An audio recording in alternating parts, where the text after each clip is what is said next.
Welcome to The Explainer. Today we're diving into the mind of entrepreneur Jack Ma. And let me tell you, his philosophy is, well, it's pretty surprising. It's all about failure, thinking differently, and a totally unique take on what success even means. All right, so let's get right into it. Now, you'd think to understand a billionaire's success, you'd start with their big wins, right? Well, not with Jack Ma. We're going to start in a totally different place, with his failures. And trust me, there were a lot of them. So check out this number, 30. What's that about? Well, picture this. Jack Ma, fresh out of university, applies for 30 different jobs. And you know what happened? He got rejected from every single one. Can you imagine?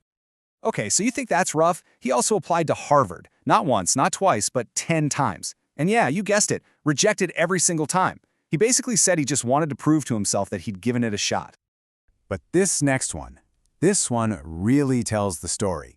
So KFC comes to his hometown for the first time. Big deal, right? 24 people apply for a job. 23 of them get hired. Guess who the one person was who got rejected? Yep, him. Unbelievable. So what's the point of all this rejection? Well, here's where it gets interesting. He has this quote, "Any mistake is an income, a wonderful revenue for you." He basically learned to see failure completely differently. It wasn't the end of the road. It was like getting paid in experience. It was a valuable asset. Okay, so how do you take that mindset, that failure is actually good, and turn it into a real plan for your life? Well, he actually lays out a kind of blueprint for your career, and it's broken down by age. It's super specific too.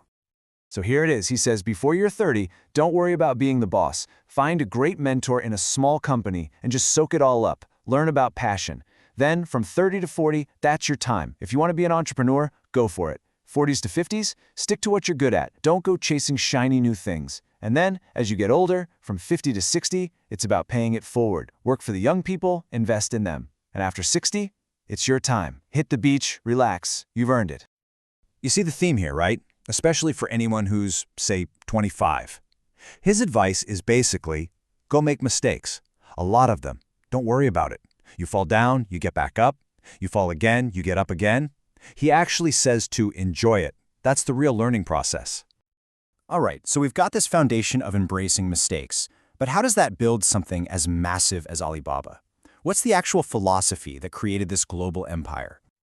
Well, according to Jack Ma himself, there was a kind of secret code at Alibaba. And it wasn't some complex algorithm or business secret.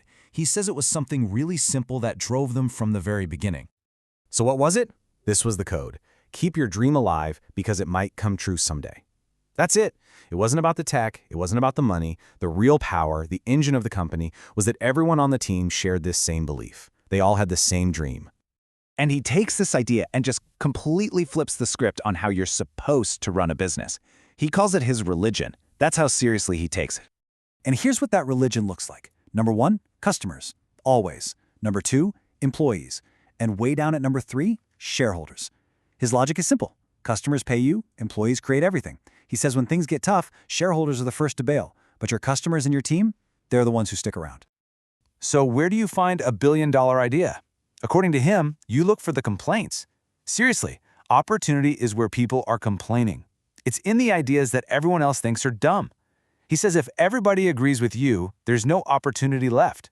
You've got to think 10 years ahead and solve the problems people are whining about today.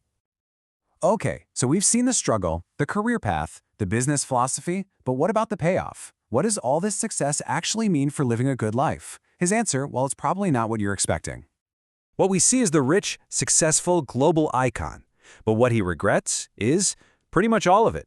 He talks about having no privacy, not enough time with his family. He's actually said that if he could do it all over again, he would never do things like this. Why? Because he lost the freedom to just be a normal guy. And this idea extends to how he thinks about money itself. He breaks it down like this. If you have $1 million, that's your money. You're happy. But once you hit 20 million, he says it's a problem. Now you're worried about inflation, where to invest, it's a headache. And $1 billion?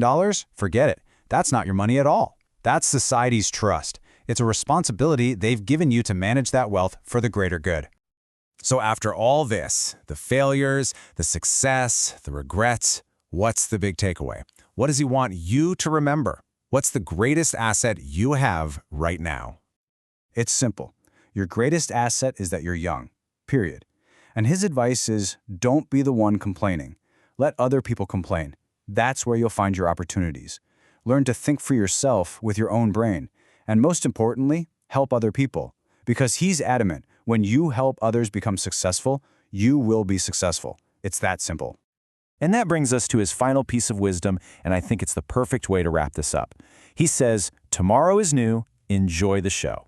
What he means is, don't get bogged down by mistakes or regrets. Life is short, it's an experience, every day is a fresh start. So whatever happens, just enjoy the show.